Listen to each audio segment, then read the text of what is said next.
A heartbreaking and chilling case has gripped Washington state. A father accused of murdering his 3 young daughters has been found dead after an extensive manhunt. But here's where it gets controversial. Was justice truly served, or are there deeper questions about how this tragedy unfolded? Authorities announced on Thursday that human remains discovered this week in a remote forested area are believed to be those of Travis Decker, 32, the man suspected of killing his 3 daughters. The discovery came after more than 3 months of searching.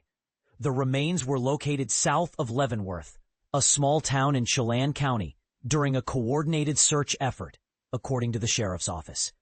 To confirm the identity, officials will conduct DNA testing.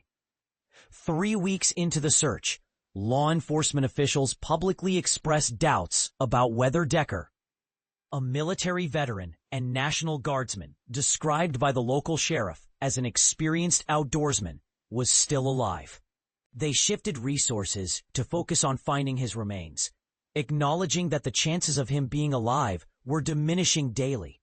On June 10th, authorities believed they had tracked Decker near a remote campsite where his daughters' bodies were found just days earlier, about 130 miles east of Seattle.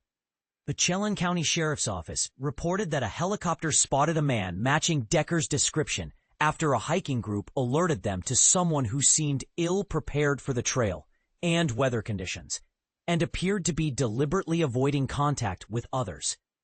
The individual fled from sight, but was later tracked by search dogs to a nearby trailhead. This intense search highlighted the challenges of tracking someone familiar with wilderness survival. Decker's ex-wife, Whitney Decker, had described him to authorities as homeless and struggling with mental health issues. He was supposed to have visitation with their daughters just days before their deaths.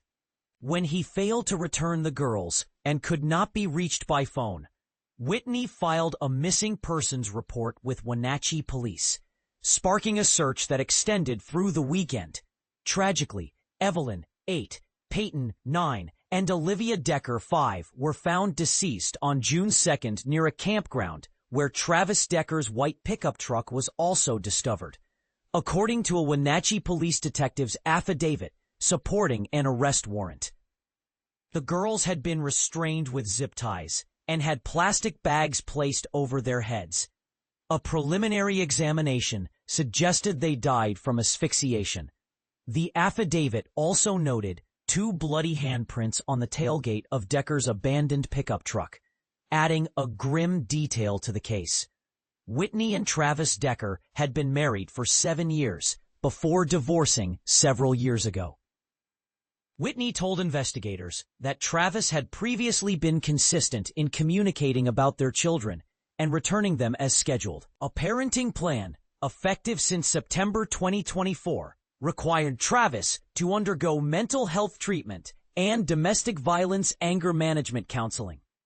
However, the affidavit states he had not complied with these requirements.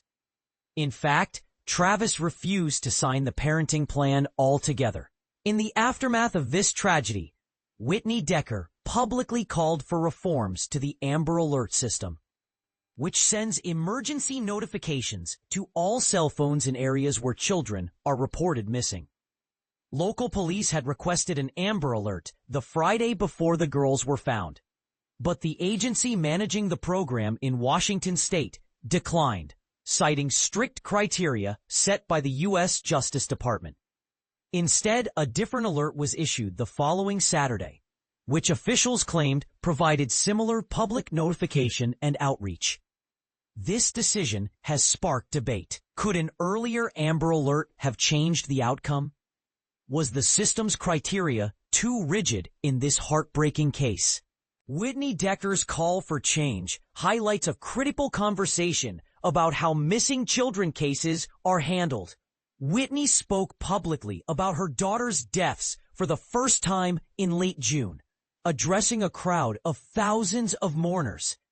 "They were incredible," she said, expressing hope that the girl's legacy would live on in the hearts of many.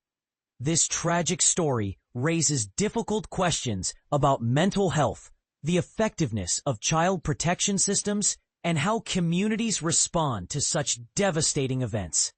What do you think? Are current protocols sufficient, or is it time for a serious overhaul? Share your thoughts and join the conversation.